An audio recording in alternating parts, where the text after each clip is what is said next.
Welcome to Murder Mile UK True Crime. This isn't a video, it's an audio experience. The only images you'll need for this episode are these. So close your eyes, open your mind, and savour the sounds of Murder Mile. Kidnapped, raped, stabbed, and set on fire. But how did she survive? Find out on Murder Mile.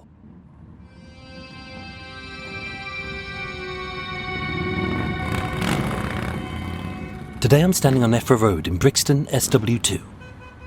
1 street north of the cult leader's bookshop. 3 streets west of a god called Jackie. A few doors up from the first bombing by David Copeland. And a short walk from the policeman who paid the ultimate price for porn. Coming soon to Murder Mile. In the heart of Brixton, past the ritzy cinema and up towards Tulse Hill, sits a series of 5 mid-Victorian townhouses with sash windows, Doric columns and stone steps up to the ground floor.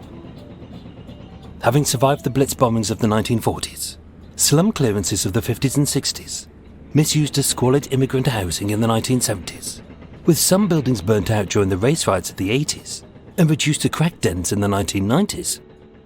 Since its redevelopment, each flat is now worth a cool £500,000 to £1 million apiece. At the last house on the left still sits 9 Effra Road, a house which has been witness to poverty, cruelty, and one of the most shocking crimes imaginable. And yet this isn't a story about an evil man doing bad things, but a strong and resilient woman whose strength and courage is the reason she survived. Merlyn Nuttall could have died owing to her wounds and should have been scarred for life owing to the attack. But as you'll hear, from the precipice of death, it was the woman she was who ensured that the case was solved, that the culprit was convicted, and that the rest of her life was worth living. My name is Michael. I'm your tour guide, and this is Murder Mile. Episode 307, The Sadist and the Survivor.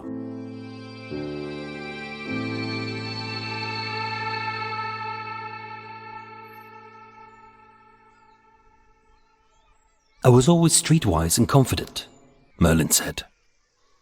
I was the last person you'd describe as a victim. Much of what you can attribute to her strength came from the kind of family she was raised in. Born in 1964 in Harrow, West London, Merlyn was the youngest of 4 daughters to Reginald and Merlyn Nuttall, Anglo-Indian parents who ensured that their children had the best of everything, even when they couldn't afford it. And no matter what life threw at them, they always weathered the proverbial storm. Raised in the leafy residential calm of Merlyn Road and Lodge Avenue, Lorraine, Sharon and Leslie protected their little sister Merlyn, shaping her to become independent, sociable, and with a strong belief in God. Merlyn always felt, I was here for a purpose, but at that age, she didn't really know what. In 1970, the family moved to Astley Bridge in Bolton, a middle-class suburb of Greater Manchester, where they lived comfortably, and with Merlyn described as bright, intelligent, eager and enthusiastic, she excelled at St Gregory's Convent School. But this was when the first of 2 tragedies shaped her life. On the 27th of May 1974, when Merlyn was just 9, her mother was returning from her first day back at work, having been a full-time housewife for years. When aged just 40, she collapsed in the street and died of a heart attack. The death of a parent can be devastating, and as Merlyn later said, her death left a huge sadness in my life. But I came to understand, even then, that hard knocks only make me stronger and more resilient. And it was that strength that would later save her life. I was always the baby of the family, Merlyn recalled. Mum called me her shadow, and I followed her everywhere. When she died, Dad became doubly protective towards me and my sisters. And to ensure that, even without a mother, that his daughters never went without, they all thrived.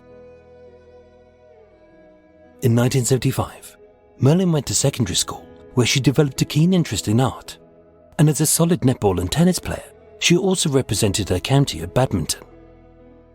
In 1980, with good grades, she went to Thorley College, and later having graduated from the University of Brighton, by the early 1990s, she had become a respected fashion buyer for the famous retailer, British Home Stores. Yet all this she had achieved after the first two tragedies that had shaped her early life. As on the 12th of May 1989, while sitting her degree, her father also died of a heart attack. Again, this grief only made her stronger. Every day, she wore her mother's wedding ring to keep her close. And although his death upset her, Merlyn said, "I'm glad he didn't live to see what happened to me, as it would have killed him."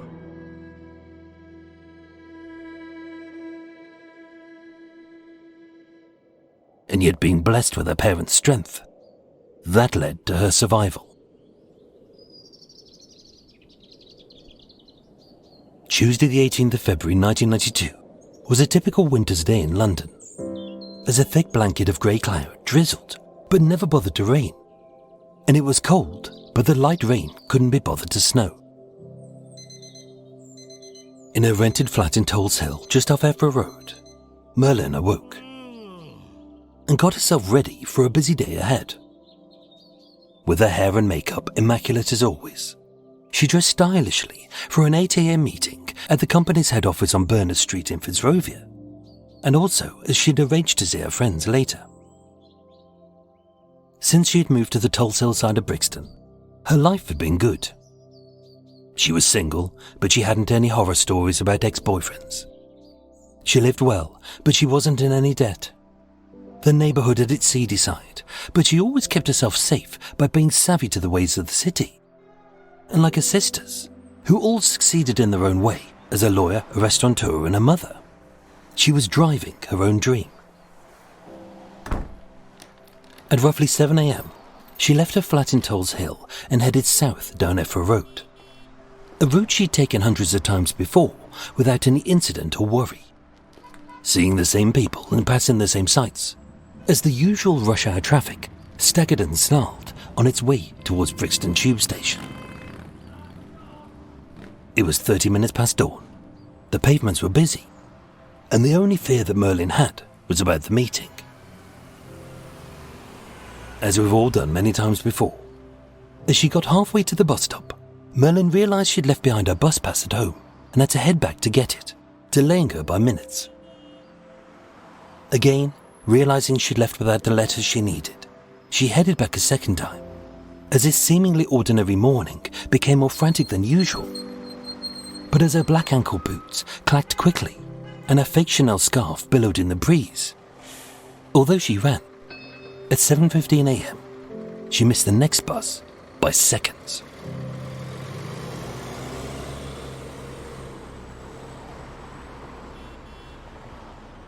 Usually, as a precursor to this kind of tale, the victim would be left alone on a dark and isolated alley with nobody there to help her. But this wasn't a terrifying incident. It was just a mild inconvenience which had occurred in the daytime on a busy intersection in Brixton, as it had many times before. And with her only chance of arriving on time being to get the Victoria Line tube from Brixton to Oxford Circus, as she crossed Effra Road, she narrowly missed being clipped by a taxi, pulling away from bus stop Z. It was then that she crossed paths by chance with her attacker. Two strangers from very different worlds, who would never have met had her bus pass and letter been at Merlyn's back barely 15 minutes before. At the bus stop, where several commuters stood waiting impatiently, he approached her with urgency in his voice, pleading, "Help me, please." He clearly wasn't begging for change, as being a tall, well-built black male with a newly trimmed flat-top haircut with a stylish swoosh shaved into one side, wearing bright white trainers and a dark Hummel tracksuit, he looked like any other resident of Brixton. His plea seemed genuine and honest, as he implored Merlyn, My girlfriend's pregnant, and she's fallen over. Pointing towards a mid-Victorian townhouse just 30 feet away. And although he pleaded, Can you stay with her while I get an ambulance? there was something about his eyes which unsettled her. Her heart said yes, and her brain said no. But it was as she momentarily looked at her watch to give an excuse that she was late, that in a split second, he reached out, grabbed me, and held a knife to my side. I froze. I didn't think that's what I'd do. As far as I was concerned, I was capable of fighting someone off. But my instinct was to freeze, as lethal levels of adrenaline coursed through her veins. Nobody noticed, or seemed to notice, as every pedestrian was too focused on their own lives. She couldn't scream, as the blade was embedded into her flesh just inches from vital organs.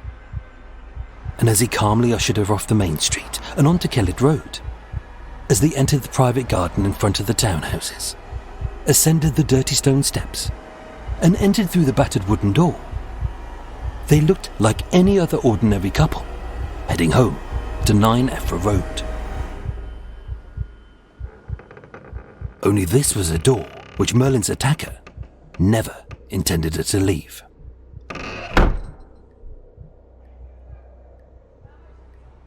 Nine Effra Road had been a squalid squat for more than a decade. Declared unfit for human habitation, nobody owned it, and legally nobody lived there, except the rats which scurried amongst the rubbish piles and the undocumented denizens of the darkness, who hid from the law under leaky pipes and a mountain of filth. Whether a vagrant collapsed in a puke-splattered stupor, a crackhead lost in a paranoid haze, or the most desperate of sex workers who would sell their body for a hit in a piss and shit-stained hovel. Silently, he ushered her up 5 flights of stairs, knowing exactly where he was taking her and why. From the outside, no one could hear her scream. On the inside, if she ran, she had no idea if anyone would come to her aid, or even if they were conscious or alive. After a long, terrifying minute, on the top floor, he dragged Merlyn into a small, empty room. The walls thick with graffiti, crack pipes crunched underfoot, cockroaches scurried into the corners. And as she had already predicted, there was no pregnant girlfriend who had fallen, just a filthy, soiled mattress. Merlyn later recalled, "I can't describe the fear when I realized there was no one else in the room, and I thought he was going to kill me. This realization sent jolts of panic thudding through me. I half turned, and finding my voice, I screamed, 'No! No!' But as he shoved her inside and closed the door tight, it was an eerie feeling, a mixture of terror and frantic despair, which for him marked the start of her brutal murder." Anthony Ferrira, known locally as Usher, was a crack dealer, an addict, and a pimp who spent a large chunk of the first 27 years of his life in prison. Born in 1961, he was the second of 4 children to Devon and Ruby, alongside his siblings Pauline, Colin, and Annette. And being raised in and around the working class areas of Willesden, although life was hard, he had every chance, but chose to take instead of earning. Little is known about his early life, his upbringing, his traumas, and why he became the monster who inflicted such a horrific attack on Merlyn. But there are hints through the crimes he was convicted of. In 1981, when he was 16 years old, he indecently assaulted an 11-year-old girl in a sex attack which had some of the sadistic hallmarks of his crimes. But as a first offence, he wasn't imprisoned or even sent for a psychiatric assessment, but was put on an ineffectual supervision order for a limited period of time. With drugs taking over his life, in October 1984, age 19, he was sentenced to 2 years for robbery in a young offenders institute. And although he blamed his crimes on drugs, Merlyn refuted this, stating, "The sadism must have always been there. drugs don't make someone a murderer or a sex attacker. 1 year into his sentence, having been weaned off crack, because of a petty spat over a tackle in a football match at Rochester Youth Custody Centre, Ferrira attacked and killed 17-year-old Lataya Khan, a fellow prisoner who he stabbed to death in the paint shop with a pair of scissors. When questioned, he claimed it was self-defence, and in a trial at Maidstone Crown Court, with the jury not satisfied that his motive was to kill, he was found guilty of the lesser charge of manslaughter and sentenced to just 5 years in prison. Again, he wasn't assessed as a danger to society. When released, he went back on crack, and in the 2 years he was free, he was convicted of possession of a Class A drug, burglary, and the GBH of a police officer, and described as a very nasty piece of work. He sold women for sex, including his own girlfriends. Seeing himself as a big-time pimp who was cocky, arrogant, and only had respect for himself, while every penny he stole was spent on trainers, tracksuits, gold chains, and a flat-top haircut with a neatly crafted swoosh on the side, his 2 main girlfriends, Heidi and Jeanette, lived in near poverty, with one barely able to feed her child in a small council flat at Telford Parade Mansions in Streatham. Living in fear of his jealousy and paranoia, both women cooked and cleaned to keep him happy, sold sex to fuel his drug habit, and whenever he was high on crack, as a sexual sadist, he always forced these women, who he claimed to love, to commit sex acts which were later described as deeply sickening and humiliating.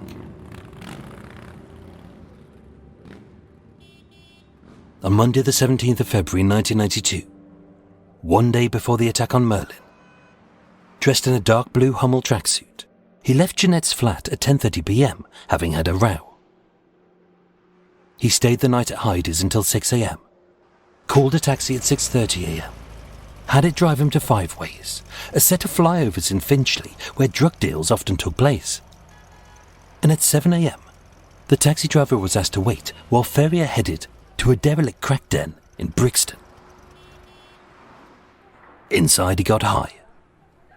Outside, thinking his passenger had fled, the taxi drove off. By bus stop Z, the taxi driver almost clipped Merlyn, as having missed her next bus, she crossed over the road. And as a sexual sadist with a need to degrade and humiliate women, it was then that Ferrira left 9 Effra Road. That was the only time that they had ever met, and it was all by chance. And as Ferrira later confessed, I was looking for a thrill, and she took my fancy.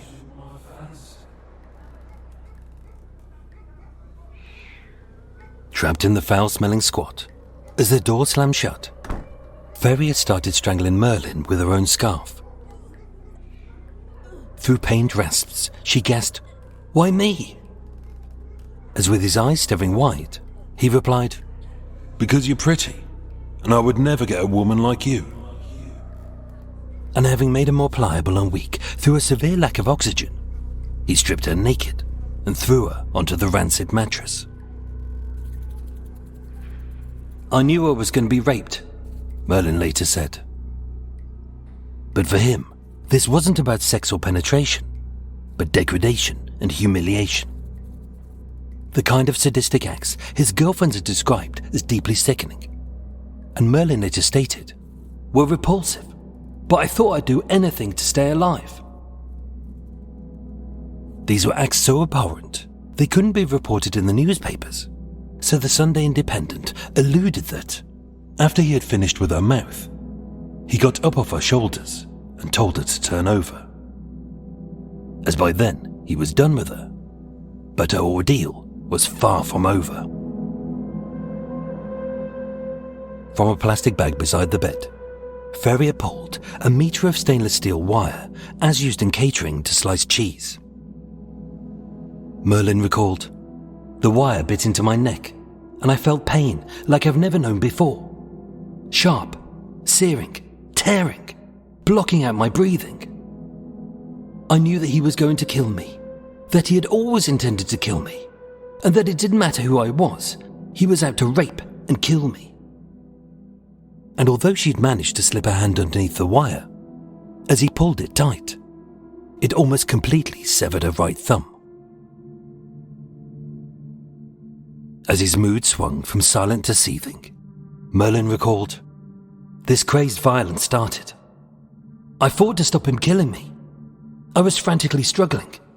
Somehow, we fell off the bed. I remember fighting for my life." But as the cheese wire got tighter, as much as she wanted to live, I wanted to lose consciousness. I wanted it to stop. Just to stop the pain, even if it meant dying. Then there was this profound agony, which I presume was unconsciousness.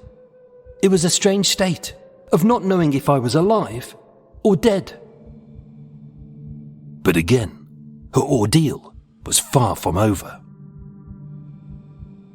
With her throat slit so wide that her windpipe and hyoid bone were exposed, rolling her onto her front as her breath gargled blood, using his full weight upon her, he smashed a bottle and frenziedly started stabbing her in the back of the neck, as this sharp shard of glass gouged 10 deep wounds deep down to the bone. But knowing she was too weak to fight him off, I thought I'd play dead. I had to give no indication that I was alive. I lay as still as I could, and he seemed to stop. She fought every instinct to cry, to flee, to blink, or even to breathe, knowing that any movement could be her last. And although, believing she was dead, he stole her boots, her scarf, and her handbag, what hurt her the most was the one thing he stole, which she could never get back: her dead mother's wedding ring. But again, her ordeal was far from over. To destroy the evidence of his crimes, Ferrira bundled her torn clothes and soaked it in the smashed bottle of alcohol. Merlyn recalled, "The next thing I remember was a crackling, as she drifted back into consciousness. I thought my hair was alight, but I had to keep still and bear the heat because I could still hear him. And although the smoke almost made her choke, I hoped to die before the flames got to me." But it was then that he left, and having smashed the handle from the inside of the door, he'd locked it inside the inferno.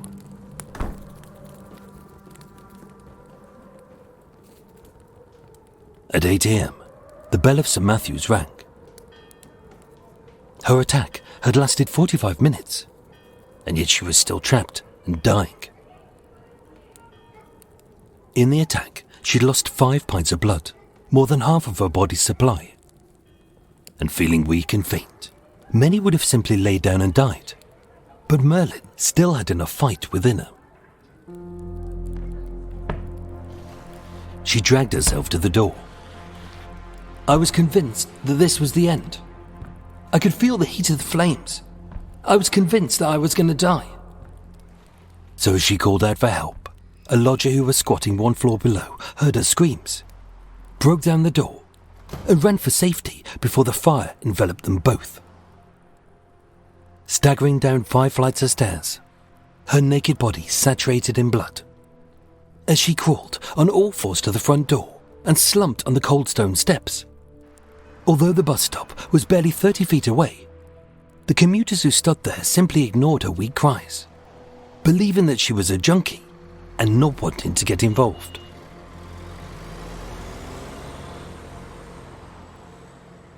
The first responders to the scene wasn't a paramedic or the police, but a fire engine called to a report of a fire in a flat. But as firefighter Ian Crittenden saw the horror of Merlyn's injuries, with the ambulance delayed 25 minutes as the computer system had crashed, until their arrival, he held her neck together with his hands. But no one had much hope that she would even survive. Detective Inspector John Jones, who headed up the investigation, later said, "The only time I have ever seen injuries approaching that kind of gravity was on a dead body. We truly believed that this was going to be a murder inquiry." Merlyn Nuttall was rushed to King's College Hospital and after a 3-hour operation, which required more than 400 stitches, internally and externally, her condition was said to be serious, but out of danger. Her survival was a miracle, a testament to the surgeon's skill and her courage and strength. But although the crime seemed solvable, the hunt for a would-be killer proved problematic. The squat at 9 Effra Road had been gutted by fire, erasing almost every trace of DNA and fingerprints. As an abandoned crack house used by hundreds, if not thousands, of undesirables who wanted nothing to do with the police, there were no witnesses. And although Merlyn had given a detailed description of her unnamed attacker, looking like so many other locals, 15 known rapists and crack addicts were questioned, but later released. Forensics thoroughly searched all the floors at 9 Effra Road.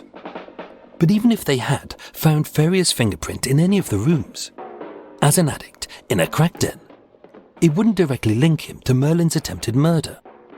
In fact, the only evidence they had was a single hair on a shard of glass that belonged to Merlyn. Tonight we need your help to find this man. He attacked a young woman in Brixton on February the 18th. With a description but no name, on Thursday the 19th of March 1992 at 9:30 p.m, police issued an appeal on BBC One's Crime Watch. And seeing an accurate e-fit of his own face staring right back at him, Ferrira almost overdosed on crack. He stopped going out and even started sleeping on his own roof to evade capture. Following a tip-off on the 26th of March 1992, in a dawn raid at both of his girlfriend's flats, Ferrira was arrested and interviewed, but only spoke to claim that this was a case of mistaken identity. With very little concrete evidence against him, he was placed on an ID parade. But having changed his identity by growing out his hair and wearing a shirt and jumper which he normally wouldn't, both the tenant and Merlyn failed to identify him. So that day, without enough evidence to charge him, Ferrira was released on bail for a minor drugs offence. Throughout, even in the face of potential failure, Merlyn had remained strong and resilient. But it took 3 acts of luck, strength and perseverance to finally bring a rapist and attempted killer to justice. With the police desperate to hunt down the owner of the dark blue Hummel tracksuit, of which it was found out only 5,000 were ever made, Merlyn was shown a photograph of a man wearing one of those tracksuits. And although she hadn't been told that the man in the photograph was Anthony Ferrira before he'd changed his appearance, she stated, "That's him. That's the man," positively identifying him. That week, a new forensic technique had extracted his fingerprint on a tissue spattered with Merlyn's blood, directly linking him to the crime.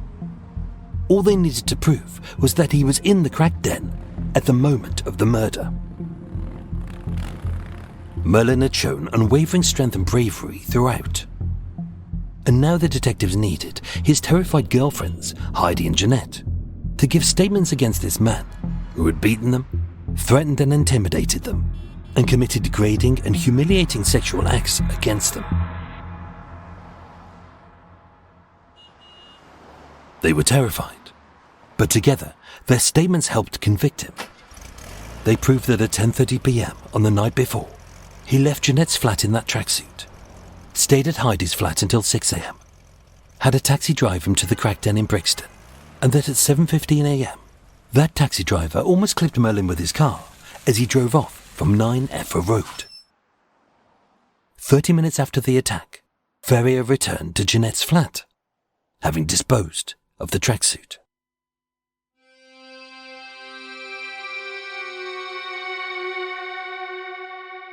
On the 11th of January 1993 at the Old Bailey, Merlyn Nuttall gave her evidence against her attacker. And although she saw him briefly, "I was surprised I felt nothing. He looked pathetic."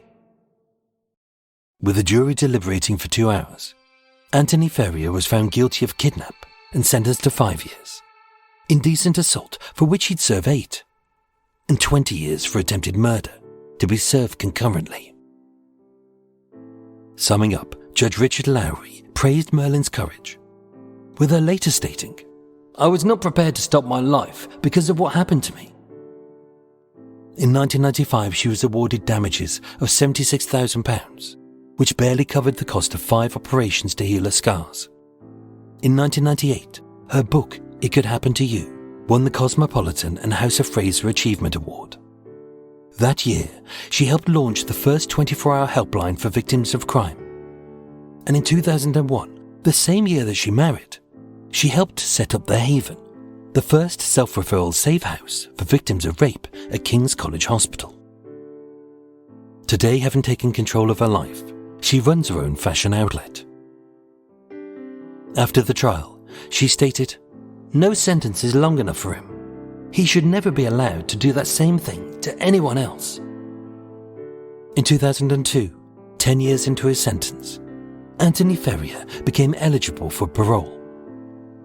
Hearing that, Merlyn stated, "I feel scared for his next victim, because I don't feel that his time behind bars will have rehabilitated him." But as an evil, arrogant man with wickedness to the core, on the 23rd of April 2002, he was convicted at Hull Crown Court of attacking another prisoner at H&P Falls Sutton with a broken bottle, stabbing and slashing his victim's face and neck, as he had with Merlyn. As far as we know, he's still in prison. Anthony Ferrira wasted his life on drugs, sadism and cruelty, whereas Merlyn Nuttall flourished against all odds. She later said, "Every day feels like a plus. I love my life. That's why I fought hard for it."